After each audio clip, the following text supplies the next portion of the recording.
Mas vamos ler primeiro o texto. João capítulo 1, você pode abrir a sua Bíblia ou acompanhar aqui na tela. No princípio era aquele que é a palavra. Ele estava com Deus e era Deus. Ele estava com Deus no princípio. Todas as coisas foram feitas por intermédio dele. Sem ele, nada do que existe teria sido feito. Nele estava a vida e esta era a luz dos homens. A luz brilha nas trevas e as trevas não a derrotaram. Surgiu um homem enviado por Deus chamado João. Ele veio como testemunha para testificar acerca da luz, a fim de que por meio dele todos os homens crescem. Ele próprio não era a luz, mas veio como testemunha da luz. Estava chegando ao mundo a verdadeira luz, que ilumina todos os homens. Aquele que é a palavra estava no mundo, e o mundo foi feito por intermédio dele, mas o mundo não o reconheceu. Veio para o que era seu, mas os seus não o receberam. Contudo, aos que o receberam, aos que creram em seu nome, deu-lhes o direito de se tornarem filhos de Deus, os quais não nasceram por descendência natural, nem pela vontade da carne, nem pela vontade de algum homem, mas nasceram de Deus. Aquele que é a palavra tornou-se carne e viveu entre nós.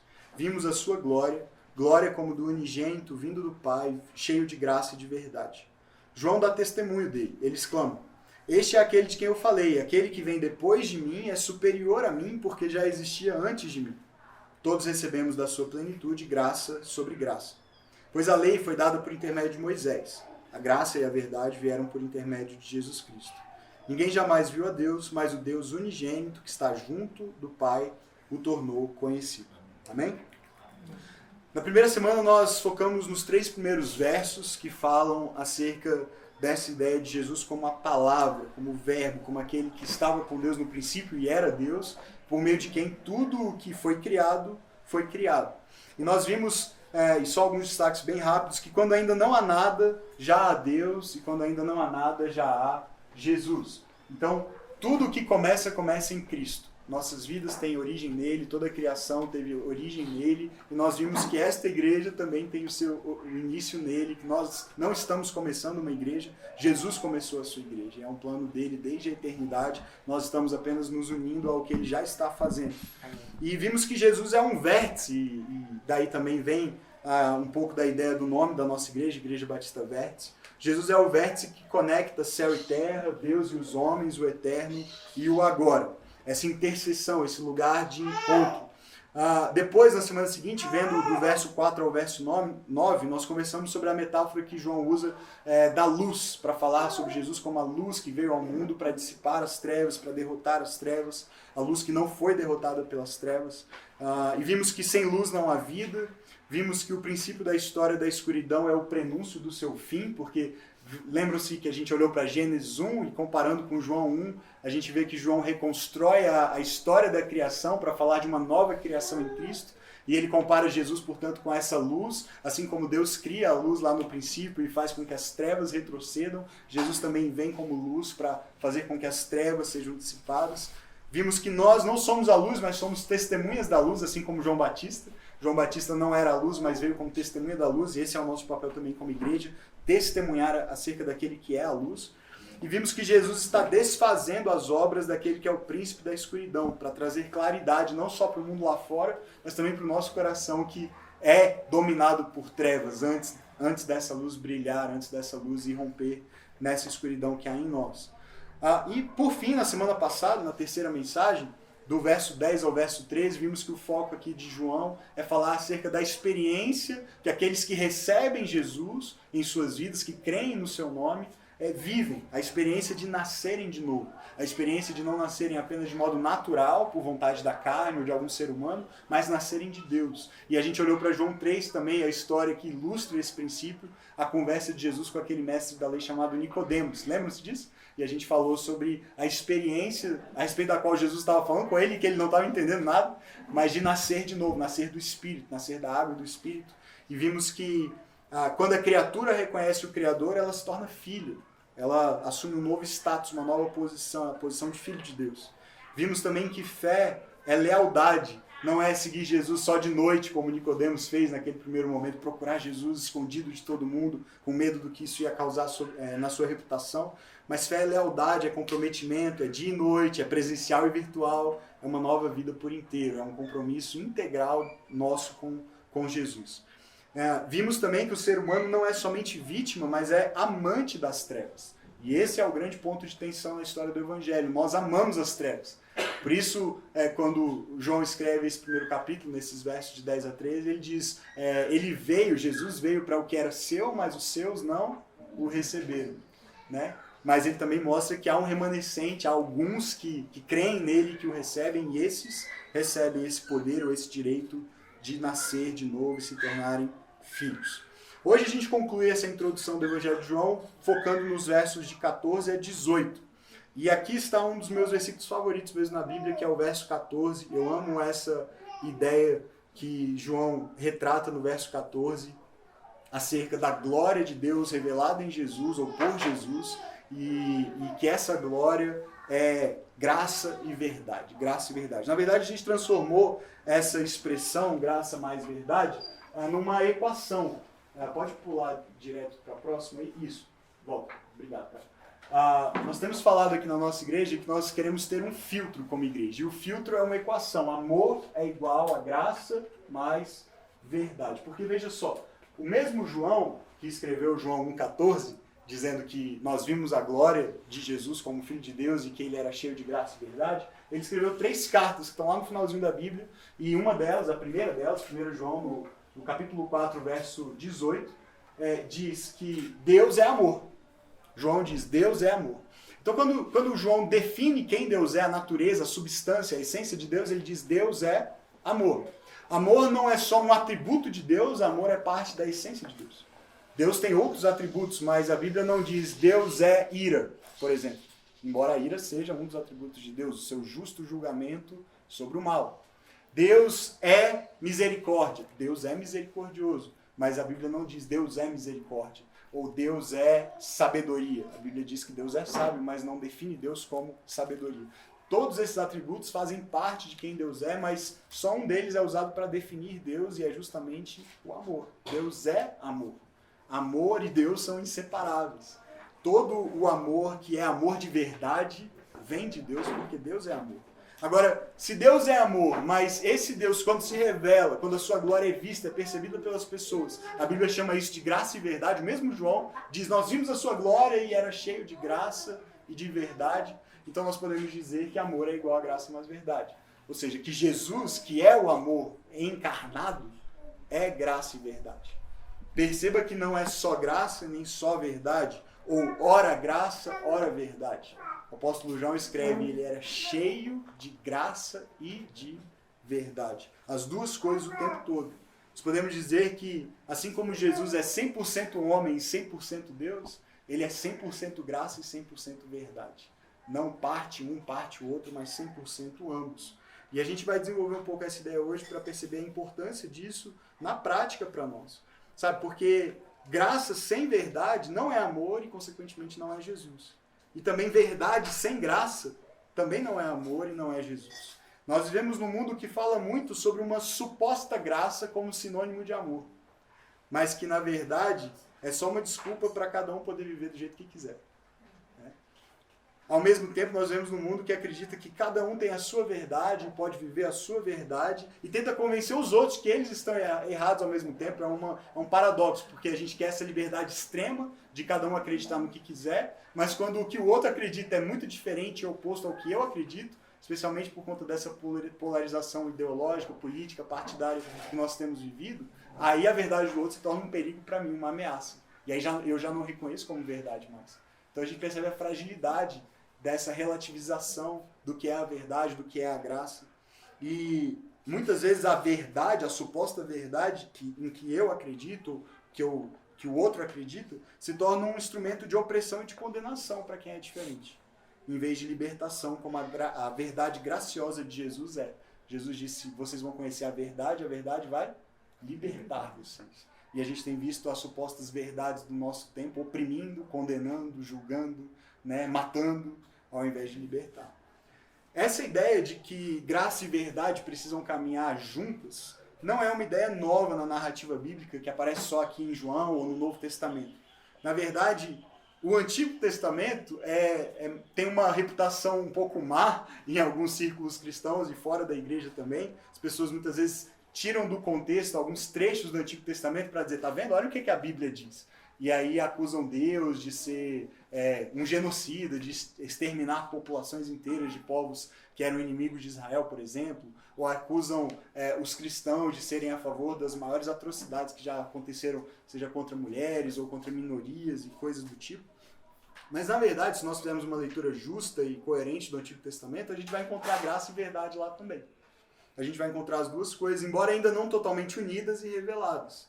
Mas havia, sobretudo, no período do Antigo Testamento, uma expectativa no povo de Deus que estava atrelada, vinculada à vinda do Messias, que para eles era um evento futuro, aguardado, esperado. O Messias viria e quando ele viesse e estabelecesse o reino de Deus aqui na terra, ou seja, quando salvação chegasse para o seu povo, livramento dos inimigos, dos povos estrangeiros que volta e meia invadiam Israel e os dominavam e muitas vezes os levavam para o cativeiro fora da sua terra, quando a salvação de Deus chegasse, quando o dia do Senhor viesse, graça e verdade seriam reunidas de modo poderoso e definitivo. Um salmo ilustra muito bem essa expectativa e é lindo, o Salmo 85. Quero ler os versos 9 e 10. Veja que interessante, veja se a Bíblia não é realmente fantástica e um livro só, embora sejam 66 livros juntos. Mas olha só a coerência do que a gente acabou de ler com isso aqui. Salmo 85, verso 9. Próxima está a salvação dos que o temem, para que a glória habite em nossa terra. Pausa para lembrar de João 1,14. Então, vimos a sua glória, né? Glória como do unigênito do Pai, cheio de graça e de verdade. E nos versos anteriores fala que ele veio e habitou entre nós. Então vamos lá, vamos na sequência do verso 10. Olha o que diz Salmo 85, 10. A graça e a verdade se encontraram, a justiça e a paz se beijaram. Não é lindo isso? Em algumas versões fala, em vez de graça, o amor leal ou a misericórdia e a verdade. Mas nesse caso são quase sinônimos no contexto do Antigo Testamento. As palavras para graça e misericórdia são intercambiáveis. Mas olha só o que o salmista está dizendo. A graça e a verdade se encontraram, a justiça e a paz se beijaram. Ele está falando isso... Pode voltar ao anterior, cara, por favor? Ele está falando isso com um olhar para o futuro. Depois leia o salmo inteiro e você vai perceber que o salmista tem uma expectativa de que Deus venha para redimir o seu povo e libertar o seu povo justamente dessas ameaças dos outros povos e dos seus inimigos. É um salmo que provavelmente foi escrito logo após o retorno dos exilados na Babilônia para a sua terra, para reconstruir Jerusalém, mas a terra ainda está em ruínas, os muros estão destruídos, o templo está destruído, a cidade está destruída, eles estão olhando para aquela desolação causada por impérios opressores, impérios inimigos, e eles estão com uma expectativa de que quando o Messias vier, quando o rei de Israel vier para salvar o seu povo, a graça e a verdade vão finalmente se encontrar e caminhar lado a lado, a glória vai habitar novamente a terra. E é interessante perceber essa expectativa vindo desde o Antigo Testamento, porque isso se cumpre de fato na pessoa de Jesus, esse Messias, aguardado, não só por Israel, mas por todas as nações. A gente precisa se lembrar do que a gente falou na semana passada, lá em 2 Coríntios 4, no versículo 4, quando o apóstolo Paulo escreve que a nossa condição não nos impede de ver essa glória de Cristo. O que acontece? O povo de Israel não viu, ou boa parte deles não viram. Porque a gente conversou na semana passada, muitos não o receberam, mesmo ele tendo vindo para o que era seu. Mas aqueles que o receberam, ou seja, aqueles que tiveram os olhos abertos para ver a luz, foram tornados filhos de Deus. E Paulo diz isso lá em 2 Coríntios 4:4. O Deus desta era cegou o entendimento dos descrentes para que não vejam a luz do Evangelho da glória de Cristo, que é a imagem de Deus. Ou seja, a luz veio, mas nós, por amarmos as trevas e estarmos cegos no nosso entendimento por conta desse domínio do mal neste mundo e sobre a nossa vida, nós não a reconhecemos, nós não a vimos e, consequentemente, não a recebemos. Mas, quando os olhos são abertos, o que a gente vê? A gente vê a luz do Evangelho da glória de Cristo. E é disso que João está falando lá em João 1,14. Nós vimos a sua glória, glória como do Filho único do Pai, cheio de graça e de verdade. E quando nós permanecemos nesse estado de escravidão, em vez de graça e verdade, o que nós temos é o oposto disso. É mérito e mentira. Porque o oposto de graça e verdade, se não tem glória, se nós não vemos a glória, nós não temos acesso à graça e à verdade, correto? Agora, o que sobra sem graça e verdade? O oposto disso. O oposto de graça, na Bíblia, é mérito. E o oposto de verdade é mentira. Mérito em que sentido? Uma ideia de religiosidade é o que a religiosidade, a falsa religião promove nos corações, nas mentes das pessoas, uma ideia de que são os meus méritos, de que são as minhas boas obras, de que são as minhas boas condutas que me darão, de alguma maneira, o favor de Deus, que assegurarão um olhar favorável de Deus para mim e, consequentemente, as bênçãos de Deus. E a gente passa a viver escravizado justamente por essa necessidade de fazer por merecer esse favor.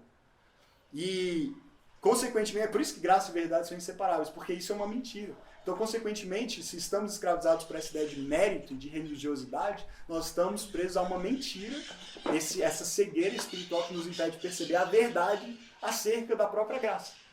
A ideia de que não é o nosso mérito, não são as nossas boas obras, não é o nosso bom comportamento que nos assegura o favor de Deus, mas o fato de que Ele decidiu se mostrar gracioso em nosso favor. Ou seja, a graça dele já nos foi dada, sem que nós fizéssemos nada para merecer isso. E aí, se a gente continua preso nessa ideia de religiosidade, nessas mentiras que nos fazem acreditar que é o nosso mérito que vai nos dar o favor de Deus, a gente desenvolve pensamentos do tipo, Deus deveria me abençoar porque eu faço isso, por Ele ou para Ele.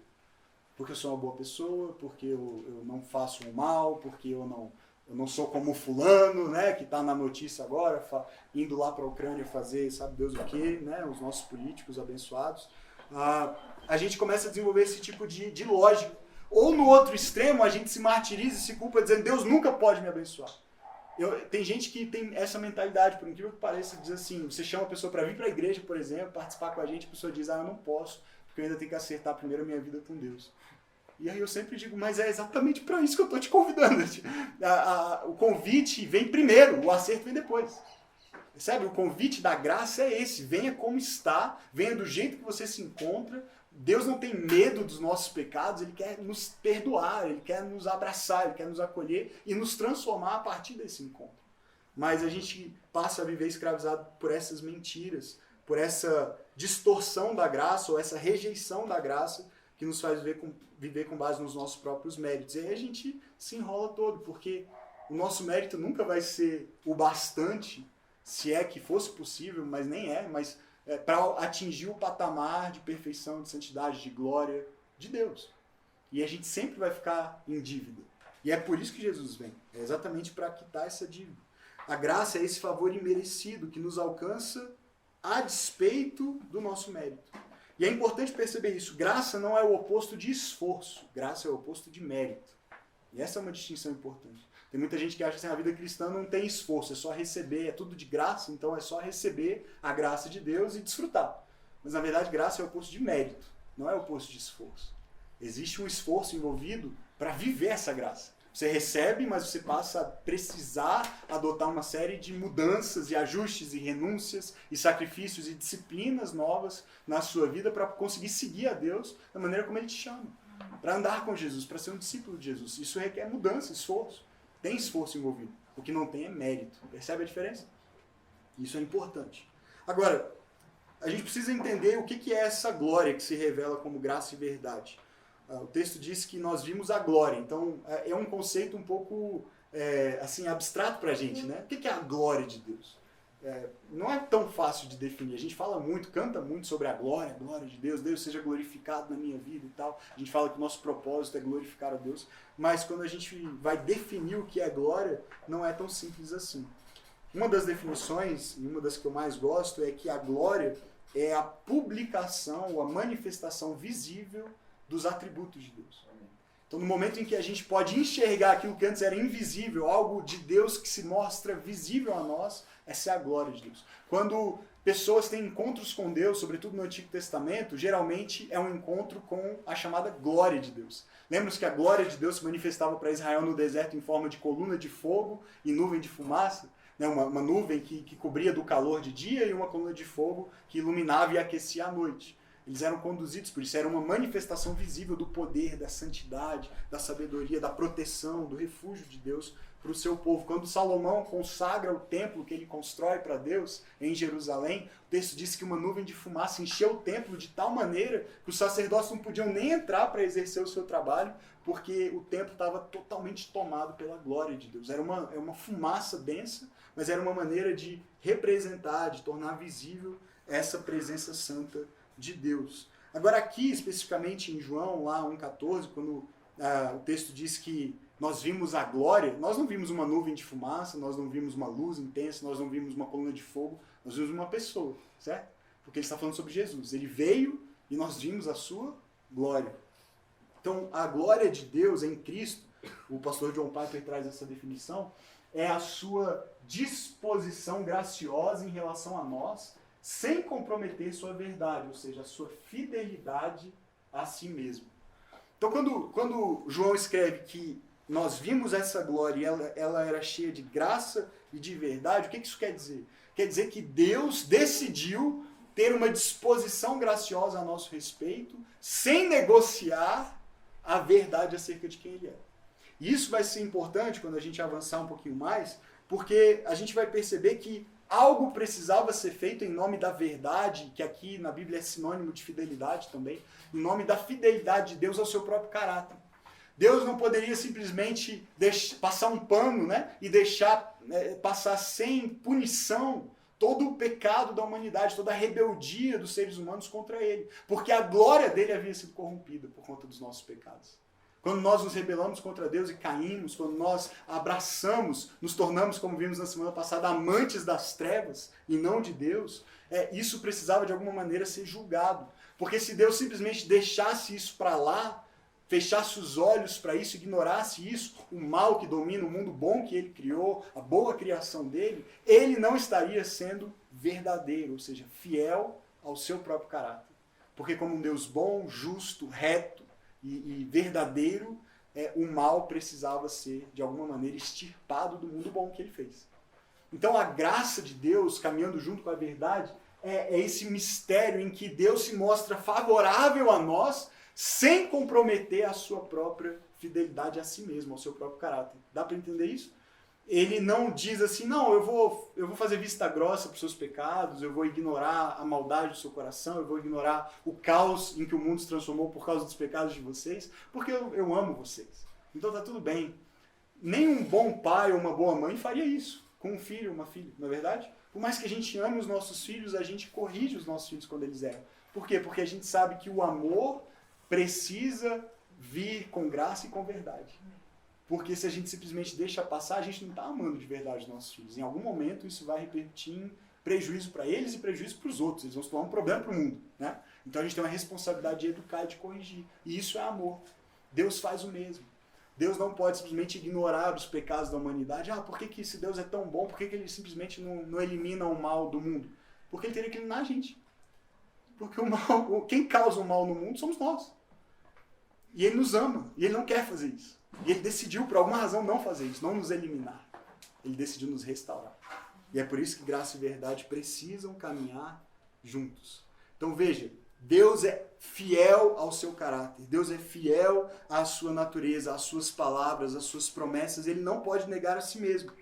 Então, quando Jesus vem ao mundo para ser gracioso conosco, de acordo com a verdade de Deus, isso precisa culminar na cruz. Isso precisa terminar na cruz do Calvário. Por quê? Porque é na cruz que a graça e a verdade se beijam, se encontram. Que a justiça e a paz, na linguagem lá do Salmo 85, se beijam. Porque na cruz Deus executa a sua justiça e assim pune o pecado, mas ele se mostra gracioso. Ele pune o nosso pecado em Cristo e se mostra gracioso a nós. Percebe? A verdade e a graça agindo em conjunto. Ele misteriosamente, ele pune aquele que não merecia a punição, para que nós que merecíamos a punição não precisássemos ser punidos. Então isso significa que a graça de Deus em Cristo é indispensável para nós e caríssimo. Porque sem ela nós estaríamos perdidos. Sem ela, quem iria para a cruz seríamos nós. E por conta dessa graça nós não precisamos. Então ela é indispensável, mas ela é também cara. O Bonhoeffer, que foi um pastor alemão, mas não cachorro, ser humano mesmo.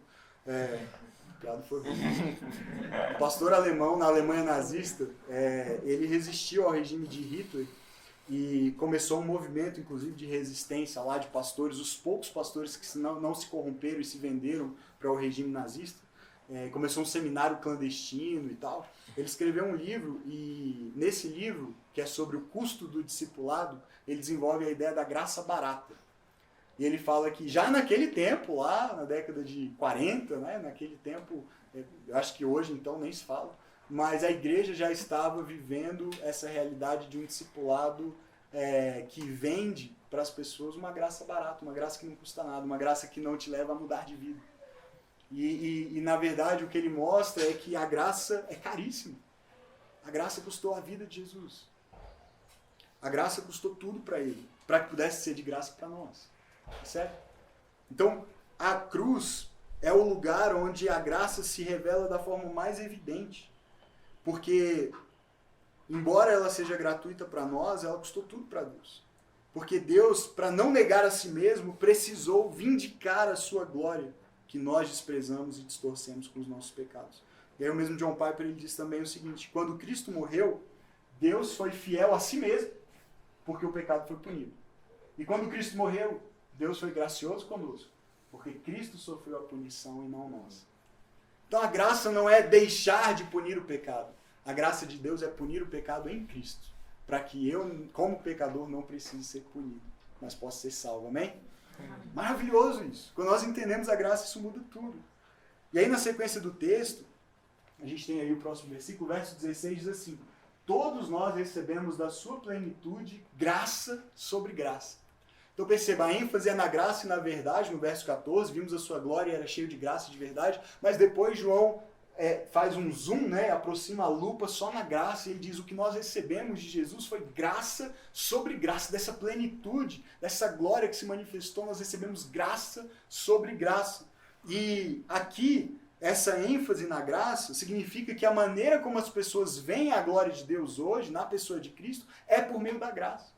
É por isso que nós precisamos ser uma igreja que prega a graça, que anuncia a graça com a verdade, sim, mas uma graça que salva, que liberta, que transforma, que dá um novo começo, uma segunda chance para as pessoas. Porque sem a graça a gente não tem amor. Sem verdade a gente também não tem amor. Mas a ênfase aqui é graça sobre graça. O que isso significa? A resposta vem no verso seguinte, verso 17. Pois, então veja que é uma continuação, né? Portanto, a lei foi dada por intermédio de Moisés. A graça e a verdade vieram por intermédio de Jesus Cristo. Aqui a gente precisaria de um pouquinho de conhecimento do Antigo Testamento para conseguir fazer todas as conexões. Mas eu vou tentar resumir isso para vocês. Muitas pessoas, eu já até antecipei um pouquinho isso, têm uma ideia de que o Antigo Testamento era o tempo da dureza, da lei, do julgamento, da condenação. E o Novo Testamento é o tempo da graça, né? É muito comum a gente ouvir até pregadores falando isso. O tempo da lei, o tempo da graça. E isso não é bom. Por que essa dicotomia não é boa? Porque faz parecer que não havia graça no Antigo Testamento. E na verdade o que João está escrevendo aqui é o seguinte: olha, nós recebemos graça sobre graça. Por quê? Porque havia graça na lei. A lei, na verdade, foi um presente de Deus para o seu povo. Foi uma manifestação da graça dele, foi cuidado dele, foi dádiva dele. Por quê? Por meio da lei, ele ensinou o seu povo a viver, ensinou o seu povo a se relacionar consigo mesmo, com o próprio Deus, com as nações vizinhas, de modo que eles sobrevivessem. Né? E a lei foi um presente, foi um mediador para que eles pudessem se relacionar com Deus. E ela cumpriu o seu propósito por um tempo determinado. Mas quando Jesus vem e estabelece essa nova aliança por meio do seu sangue, agora nós temos graça sobre graça. Ou seja, já havia graça com a lei, mas agora tem mais graça. O texto aqui de João vai dizer a plenitude. Da plenitude nós recebemos graça sobre graça. Da plenitude de Jesus, da plenitude da glória, ele era cheio de graça e de verdade. A lei não era cheia de graça, ela tinha graça, ela cumpria um propósito temporário, mas ela não era a medida completa da graça. A medida completa da graça nós temos em Cristo. Então quando Jesus vem, ele vem para trazer essa medida completa da graça. Não que a lei não fosse graciosa, mas ela não era capaz de fazer aquilo que Jesus veio fazer.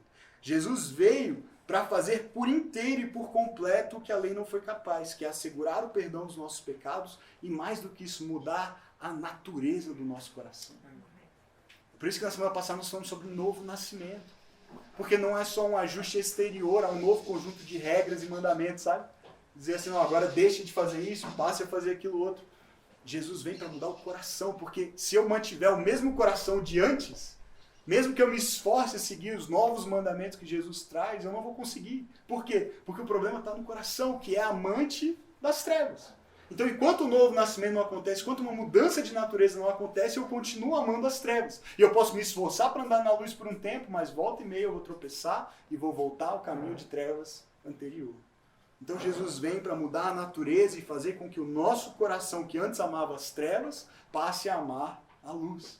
Passe a querer andar na luz. Passe a querer desfrutar dessa graça que ele ofereceu para nós. Então, a lei não está em contraste com a graça. Ela só não é a graça completa, que Jesus é e que veio fazer. Jesus, para isso, João estabelece uma comparação entre Moisés e Jesus, percebe? Ele diz, pois a lei veio por intermédio de Moisés. Então, fiz um quadrinho, eu gosto de quadros, né? Vocês já repararam? Teve quadro no primeiro domingo, agora tem outro quadro. Mas olha só, e isso é muito importante, principalmente pensando no judeu que estava lendo isso daqui, porque Moisés era o maior de todos, o maior profeta, o grande exemplo da história de Israel, o grande líder da libertação de Israel do Egito, a referência, aquele por meio de quem Deus deu a lei. Só que Moisés aponta para a graça, Jesus é a própria graça, ele é cheio de graça. Moisés relatou, escreveu as palavras de Deus na lei, Jesus é a palavra, como nós vimos no primeiro domingo. Moisés refletiu a luz de Deus, ele tem um encontro com Deus no Monte Sinai e ele desce com o rosto brilhando, a glória sendo refletida. Jesus é a própria luz. Moisés pediu a Deus, eu quero ver a tua glória. E Deus falou para ele, eu vou passar e você vai ver as costas. Você vai ver o rastro da minha glória. Ele viu as costas da glória de Deus. Mas Jesus é um com o Pai. Ele vê o Pai face a face e por isso ele é a própria glória do Pai encarnado. Moisés mediou a lei de Deus, Jesus veio para mediar um novo relacionamento nosso com Deus. Moisés ergueu a serpente no deserto, a gente viu isso também no texto, para que o povo fosse salvo das picadas das cobras lá no deserto. Ele ergueu uma serpente de bronze, o povo foi curado, mas Jesus, ele mesmo, foi erguido no madeiro para nos salvar. Moisés deu o maná do céu, Jesus é o pão da vida, que desceu do céu para matar a nossa fome. Moisés escreveu sobre o Cristo, Jesus é o Cristo, o Messias, o Salvador, amém? Então, isso é relevante porque a gente olha para o Antigo Testamento e olha para todas as chances que Deus deu para o seu povo de se redimir, de voltar a viver e obedecer à lei, vivendo segundo os padrões dele, e as subsequentes falhas do povo de Israel em fazer isso. E a gente conclui, não basta Moisés, não basta a lei, nós precisamos de um Salvador melhor. Nós precisamos do próprio Deus que venha para pagar o preço pelos nossos pecados e nos redimir, nos salvar. E é isso que Jesus vem fazer. E é por isso que no verso 18, João escreve assim, ninguém jamais viu a Deus, mas o Deus unigênito, que está junto do Pai, o tornou conhecido. Ele está falando isso depois de citar Moisés, justamente porque Moisés viu um pouquinho de Deus. Moisés contemplou um pouquinho da glória de Deus. Moisés viu o rastro da glória de Deus. Mas João está dizendo, ninguém jamais viu de fato a Deus face a face. Mas esse Deus veio para que nós pudéssemos ver. Ele veio na pessoa do seu Filho, ele veio na pessoa de Jesus. E nós pudemos conhecer o Pai porque o Filho o tornou conhecido. Então, isso significa que hoje nós podemos olhar para Jesus e ver Deus. Nós podemos olhar para Ele e encontrar uma graça que nos salve e uma verdade que nos sustente. Nós podemos confiar que não há mais condenação porque Ele pagou por aquilo que nós precisaríamos pagar. E agora, para terminar, eu queria desafiar um pouquinho vocês. Porque é muito legal falar dessas coisas na teoria, né? É muito legal falar assim, não, Jesus é cheio de graça e verdade, isso é bom para mim, isso me salva, isso me transforma, isso me sustenta e é de certa forma conveniente para nós acreditar nisso, porque nos beneficia. É difícil crer na graça, é difícil receber a graça, nós estamos muito presos a uma ideia de merecimento mesmo, e a gente fica resistindo, lutando contra a graça de Deus muitas vezes, mas uma vez que a gente entende e é alcançado por ela, é maravilhoso. A questão é que a graça não só nos salva, a graça nos habilita a viver de uma maneira nova. E como eu disse, isso não é oposto de esforço, só de mérito. E aí agora chega a parte do esforço. Chega a parte da gente entender qual é a resposta que a gente tem que dar, se isso é verdade. Se Jesus é cheio de graça e verdade, nós somos imitadores e discípulos dele, como é que eu devo viver diante disso? E eu queria pensar bem rapidamente com vocês para terminar 5 implicações. A primeira é que quando eu sou cheio de graça e verdade, e se Jesus é cheio de graça e verdade, eu também devo ser, certo? Como imitador. Então eu sou movido por Jesus a deixar de julgar os outros. Não é verdade? Se o que eu sou e se o que eu tenho é graça, que direito eu tenho de julgar alguém? Como é que eu... Sabe por quê? Porque o pressuposto do julgamento é a diferença, é a superioridade. Para declarar uma sentença sobre alguém, eu tenho que estar necessariamente numa posição de autoridade sobre aquela pessoa. Então, se eu estou condenando alguém por seus comportamentos, suas escolhas, seu estilo de vida, seja o que for, significa que eu me coloquei numa posição superior, de autoridade sobre ela, e aí no momento em que eu fiz isso, eu esqueci a graça. Eu, de alguma maneira, estou assumindo para mim o mérito de me colocar nessa posição de superioridade. Eu mereço estar aqui, olha onde eu estou, olha como a minha vida é melhor do que a sua, olha como o meu comportamento é mais santo do que o seu, olha como as minhas escolhas são melhores do que as suas. Isso vale para tudo, para qualquer área da vida.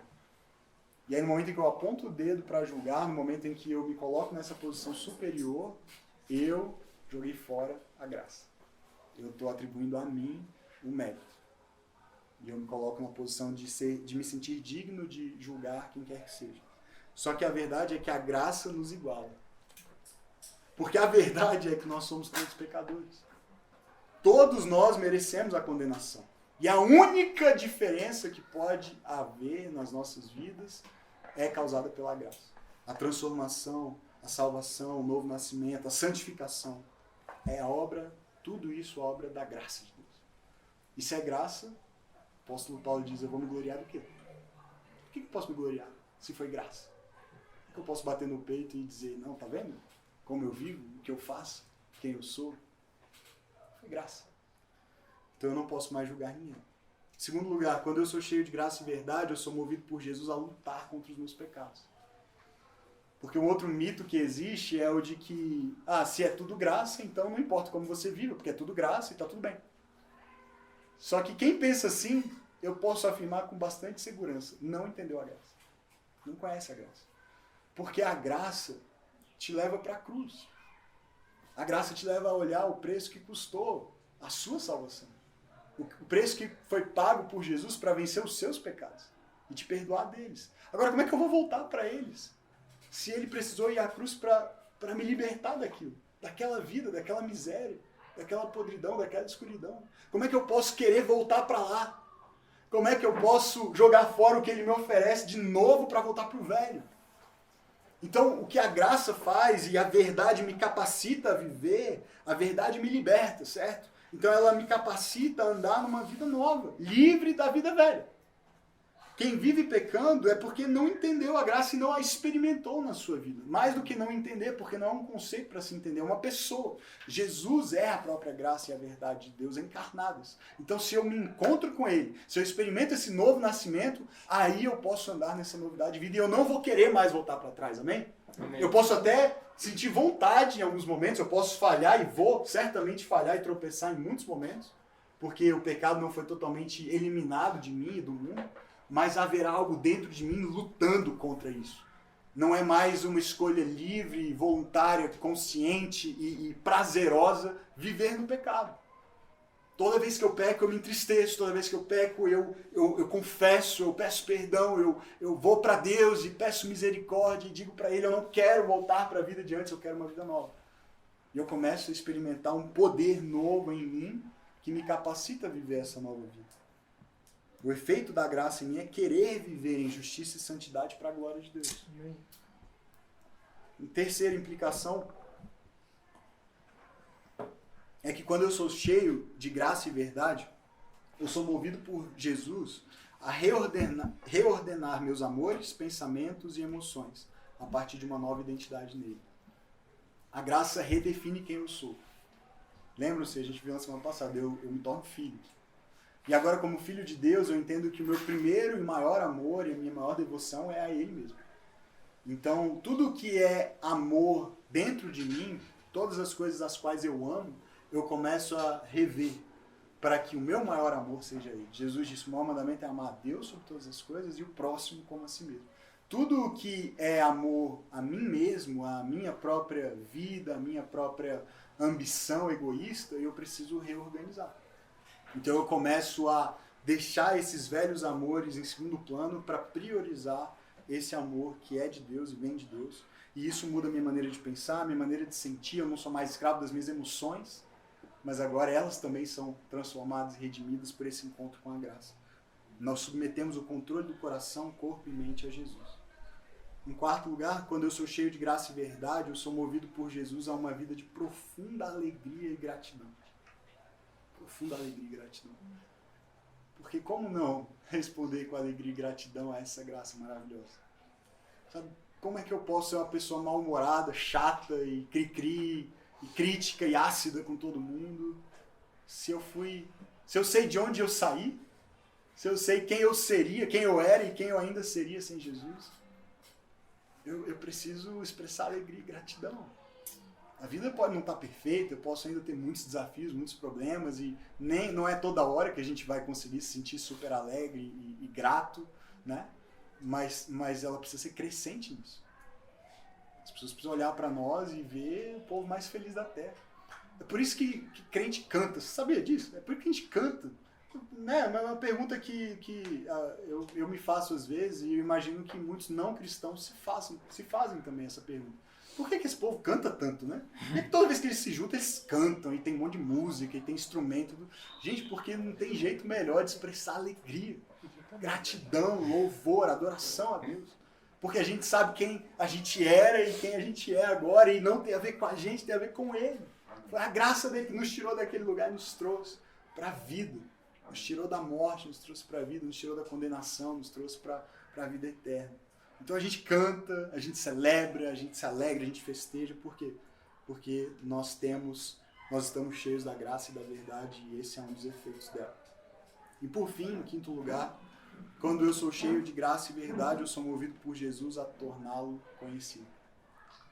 O texto diz que que ninguém nunca viu a Deus, mas que o Filho o tornou conhecido. Jesus veio para revelar o Pai. Jesus veio para mostrar o caminho de volta para Deus. E quando eu me encontro com Jesus, eu quero que o maior número de pessoas experimente isso também. Eu quero que as pessoas possam ser alvo também da graça e da verdade dele, que salva, que liberta. Então não tem como guardar para mim. Não tem como ter esse encontro com a graça e não contar isso para ninguém. Não tem como eu trancar isso e esconder isso e fazer disso só um pedacinho periférico da minha vida, da minha semana, aos domingos, em alguns momentos particulares dentro da minha casa, com a minha família. Não, eu anuncio isso para as pessoas, eu convido as pessoas, eu reparto esse amor que se manifesta em graça e verdade com o maior número de pessoas que eu puder. Por quê? Porque eu quero que elas vivam essa mesma verdade, essa mesma graça na experiência pessoal delas. Eu quero que elas vivam o que eu vivi, eu quero que elas experimentem a paz que eu agora posso experimentar. Então, a gente é um povo que canta e é um povo que fala. Né? A gente até perde a timidez para poder virar para as pessoas e repartir o amor de Deus com elas. A gente fala do que Ele fez na nossa vida, a gente conta o nosso testemunho. Nós somos testemunhas da luz, testemunha fala. Testemunha fala. Tem uma frase antiga que é atribuída a São Francisco de Assis, e é bem bonita, né? Que fala, pregue o evangelho a todas as pessoas, ou em todo o tempo, e se necessário use até as palavras. Eu acho essa frase linda, eu só discordo ligeiramente dela, porque em algum momento as palavras são necessárias. Em algum momento a gente deve usar as palavras, a gente deve pregar com a nossa vida, sem dúvida. Mas em algum momento a gente precisa abrir a nossa boca também e dizer para as pessoas, você precisa de Jesus. A resposta para a sua vida é Jesus. Amém. O caminho de salvação é Jesus. Graça e verdade estão em Jesus. Novo nascimento está em Jesus. Você pode se enganar, você pode tentar viver do seu jeito, você pode tentar merecer a sua salvação, mas eu lamento te informar que, e não sou eu que estou dizendo, o apóstolo João, é o próprio Jesus que eles estão dizendo, que não tem jeito. O padrão é alto demais, tanto que custou a vida do próprio Filho de Deus. Por que voltar as costas para isso? Por que não abraçar isso? Se é graça, se é favor. Sabe, é muito feio quando alguém te dá um presente e você não recebe, né? A pessoa comprou para você, embrulhou, chegou, te deu, e você dizer não, recusar, fazer pouco caso, é até falta de educação. Mas a gente não está falando só de um mero presente de aniversário, de uma lembrancinha, a gente está falando do presente da vida do próprio Filho de Deus para ser vida em nós. E a nossa melhor resposta é dizer sim, é receber. E viver as repercussões, as consequências disso. A nossa vocação como igreja é sermos um vértice. Gostei dessa palavra, né? É sermos esse lugar de encontro da graça e da verdade, a fim de que o mundo conheça aquele em quem elas se encontram em forma de amor. Se nós vivermos graça e verdade nessas 5 implicações e tantas outras que eu poderia citar aqui, se nós vivermos graça e verdade nas nossas vidas, juntos como igreja, como família, como povo de Deus, o mundo vai conhecer e vai descobrir o verdadeiro amor nele. Aquele em quem graça e verdade se encontram, se beijam, se formam amor. Amém? Vamos orar? A gente vai participar da ceia do Senhor hoje, na sequência. A gente vai cantar um pouquinho. Mas eu queria orar com vocês antes. E até em preparação para esse momento da ceia também. É interessante a gente pensar que 2 elementos tão simples, pão e vinho, no nosso caso aqui suco de uva, para ilustrar o corpo e o sangue de Jesus, para simbolizar essa realidade do que ele fez em nosso favor, são elementos tão simples. Mas nesse encontro do mistério, do espiritual com o terreno humano, essa simplicidade da comida, da bebida, algo poderoso acontece. É como esse encontro da graça e da verdade, sabe? É um encontro em que nós somos misteriosamente envolvidos e transformados. E Jesus vem para entregar seu corpo e derramar seu sangue por nós e para nos fazer esse convite para participar, para nos unirmos a Ele. No momento em que nós comemos do pão e bebemos do cálice, nós estamos nos unindo com Cristo. Não literalmente comendo do pão e bebendo do sangue dele, nós não cremos assim, mas nós estamos espiritualmente participando de uma comunhão da Trindade, participando da comunhão do Pai com o Filho, com o Espírito, sendo corpo, sendo família, sendo um só. Nessa manhã, ao comer do pão e beber do cálice, para aqueles que forem participar desse momento, entendendo que estão preparados para participar desse momento porque já são parte da Igreja de Jesus, eu queria que nós participássemos com essa consciência e fazendo disso uma oração, dizendo: Jesus, talvez eu entenda bem a graça, mas eu estou um pouquinho longe da verdade. Na verdade, eu achei que a graça me liberava da verdade, que a graça me autorizava a viver da maneira como eu quisesse, sem me preocupar muito. Mas hoje eu entendi que eu preciso também da verdade, eu quero confessar isso e quero voltar. Comer do pão e beber do cálice hoje para mim é dizer: eu quero graça e verdade na minha vida porque eu quero Jesus na minha vida. Talvez para outros você tenha a inclinação para o outro lado, de ser muito duro, de olhar para os outros com um olhar crítico, julgamento, e dizer: mas eu sei qual é a verdade mesmo da palavra, eu sei a verdade do Evangelho, eu sei quem é Jesus. Está faltando um pouquinho de graça na sua vida. Está faltando oferecer segunda chance, recomeço, perdão. Está faltando a alegria e a gratidão de quem foi alvo da graça. Talvez para você a oração vai ser: Senhor, eu conheço a verdade, eu sei que ela me libertou e eu tenho um zelo por ela, mas eu preciso de um coração mais de carne, menos de pedra. Preciso ser alcançado pelo Teu Espírito com doçura, com perdão também, para o meu julgamento, para a minha dureza. Eu quero estender graça às pessoas, assim como o Senhor estendeu para mim. Amém? Vamos orar. E faça a sua oração aí, coloque o seu coração diante de Deus, o que quer que Ele precise fazer na sua vida. Hoje Ele está aqui. Ele está aqui para fazer isso, para ter esse tempo com você.